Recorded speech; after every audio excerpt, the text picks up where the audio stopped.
এভাবেই খরগোশ যারই সামনে যেত তারই সাথে কোনো না কোনো একটা ঘটনা ঘটেই যেত।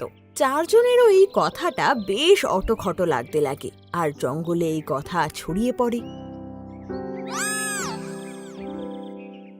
সেই দিন বিকেল বেলাতে শের খান সভাতে কালু খরগোশ আর বাকিদেরকে ডেকে পাঠায়। কালু খরগোশ, জঙ্গলবাসীরা এটা বলছে যে যে তোমার মুখ একবার দেখে ফেলে তার অনেক খারাপ হয়, এটা সত্যি? হ্যাঁ শের খান, দুপুরবেলার সময় যদি একবার আমার মুখ কেউ দেখে তাহলে তার সাথে কোনো না কোনো অঘটন ঘটে, আর আমি খুবই অপায়া। এই জন্যে অন্য জঙ্গল থেকেও আমাকে বার করে দেওয়া হয়েছে। এসব তুমি কি বলছো কালু?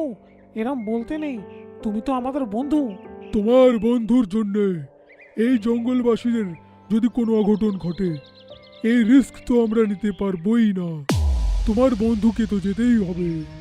এটা শুনে কালু খরগোশের মুখ উদাসীতে ভরে যায়, আর ওর চার বন্ধু এটা শুনে খুব অবাক হয়ে যায়। কিন্তু শের খানের কথার বিরুদ্ধে কেউ যেতে পারল না। শের খান, দুপুর তো পেরিয়ে গেছে, আজকে অন্তত কালু খরগোশকে এখানে থাকতে দাও। ঠিক আছে, কিন্তু কাল দুপুর হওয়ার আগে এ যেন চলে যায়। ঠিক তখনই পাশের জঙ্গলে থাকা